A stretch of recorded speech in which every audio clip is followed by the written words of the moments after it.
My background, been in industry, been in corporate my whole career, right out of college, been in some form of leadership capacity for about the past 25 years.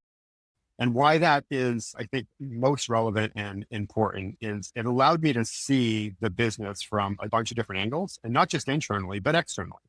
And also figure out the different lenses we have, right? When we're sitting in an engineering seat, we're about building products and about delivering features, right? We're in a marketing seat, we're about, right, promoting that vision. And when we're in a seat connecting to customers, we're about transcending pain, delivering outcomes, right? And really creating champions, right? So I've definitely been in all those realms. And to capitalize on what you just said, I always come back home, right, to customer facing orgs in one way, shape, or form or another. And that's the role that I occupy today.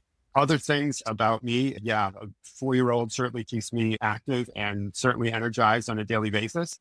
But my wife and I also run an organization, a nonprofit called the Courage Campaign, where we primarily work with kids in K to 12 and really give them tool sets through movement, through breath work, through journaling, through introspection, and through some challenging questions at times to really a sense of courage and resiliency and belonging, right? It's just some real characteristics that we think transcend really well into corporate space. And then, yeah, 25 years in the martial arts. And I'll be honest, I believe that I've always been somebody who has looked at empathy as a real high quality trait.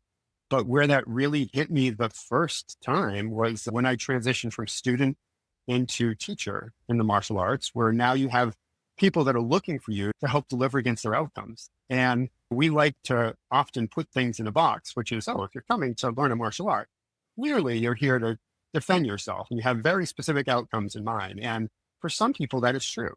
And for other people, it is about actually learning the art, learning the history, learning all the forms and all of the different 10,000 variations, right?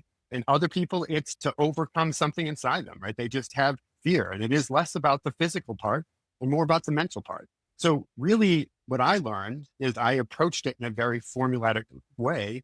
And pretty quickly, my students showcased where there were gaps in how they were feeling about their experience. And that was a transformative time for me. And then lo and behold, I got to see the same things come into play when I got to work with customers in my role early on in my career. And that's where a lot of the dots started to connect. Yeah, a little bit about me.